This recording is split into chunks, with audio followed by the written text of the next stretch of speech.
हम तुम्हारे साथ हैं, तुम आगे बढ़ो, हम तुम्हारे साथ हैं, बाबा जाके तुम आगे बढ़ो, हम तुम्हारे साथ हैं, तुम आगे बढ़ो, हम तुम्हारे साथ हैं।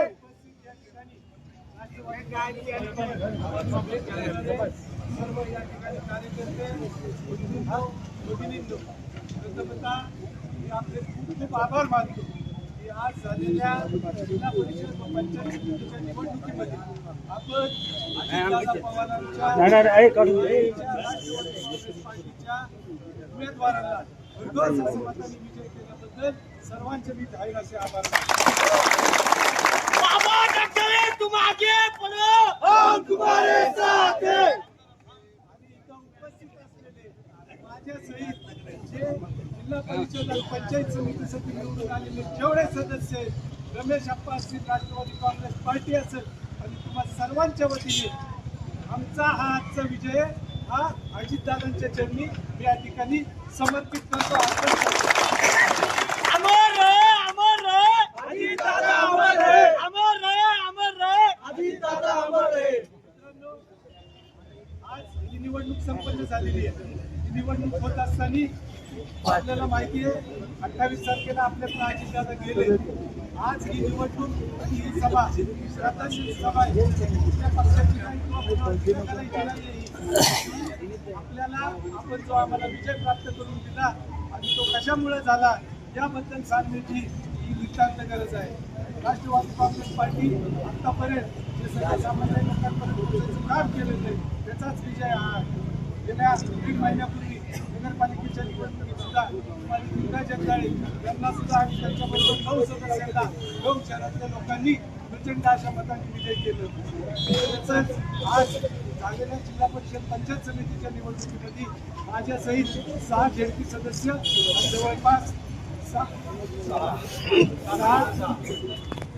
7 पैकी 6 आणि पंचायत समितीचे 8 पैकी 6 सदस्य या ठिकाणी निवडून दिलेत. त्याबद्दल मी सर्वांचे आभार मानतो.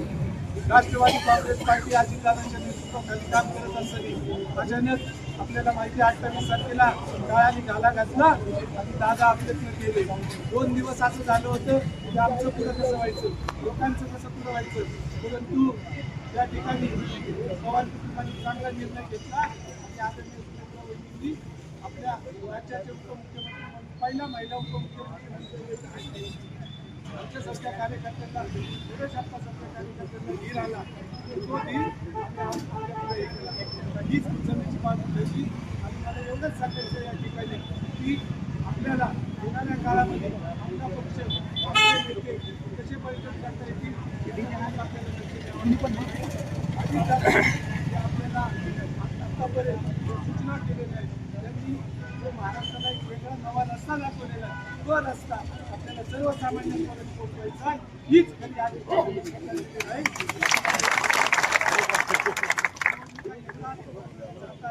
जय पराजय सगळ्यांच्या भविष्यात किंवा सगळ्यांच्या याच्यात दिलेलं आहे. असं होत असताना जे पराभूत झालेले उमेदवार आहेत त्यांना सुद्धा या ठिकाणी माझी संवेदना व्यक्त अरे बापरे भैया भैया निवडणूक ठेवावी अशी माझ्यासारख्याची भावना आहे.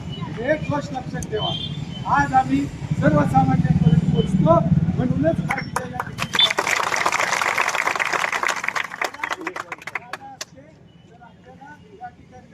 सातही जिल्हा परिषद सदस्य 14 पंचायत समिती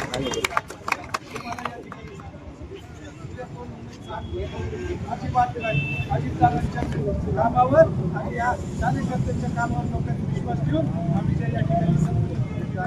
पुन्हा एकदा सर्वांचे आभार.